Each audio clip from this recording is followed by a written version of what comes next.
Pray for who?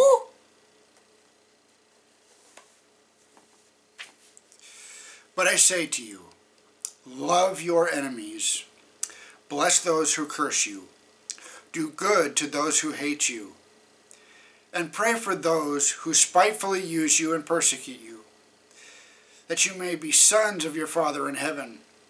For he makes the sun rise on the evil and on the good, and sends rain on the just and on the unjust. Matthew 5, verses 44 and 45.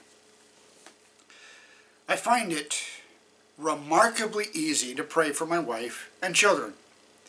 They are, from my perspective, the most valuable people on the planet. I also find it easy to pray for my friends, co-workers, people whose company I enjoy. But the path of Christ is not the easy path. He makes demands of his followers that are not as easy as the modern day prosperity gospel would have you believe. Jesus asks us to forsake self and pick up a cross.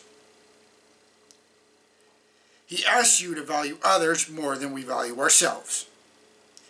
And then he asks us to pray not just for friends, family, and strangers, but for those who spitefully use you and persecute you.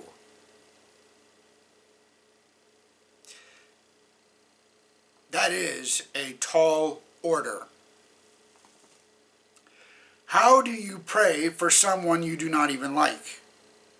Which I've done and have to do. Someone who stirs up deeply negative emotions when you think about him or her. Someone who delights in causing you pain or anxiety.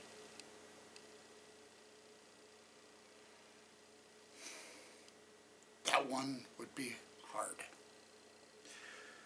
Why would God ask you to do such a thing?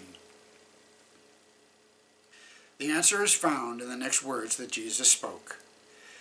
That you may be sons of your Father in heaven. Prayer is something deeper than simply communicating your thoughts to God. It is one of the key methods by which God actually changes who you are. Perhaps you have noticed that the more time you spend with someone, the more you begin to mirror his or her personality traits. Move someone to another part of the country, and before long, that person starts to speak with an accent. However slight. The mere act of spending time with someone changes you.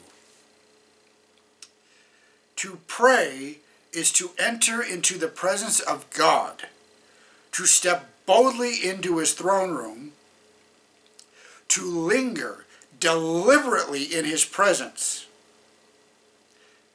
That is to allow God to transform your character into something more Christ-like. And you will notice that Christ gave his life for the human race. Not after we corrected our sinful path, but while we were sinners. On the cross, he prayed for his persecutors. Father, forgive them, for they know not what they do. When you pray for those who wrong you, you are learning to think like Jesus and see the world the same way he does. That in the kingdom of heaven will prove to be an invaluable skill.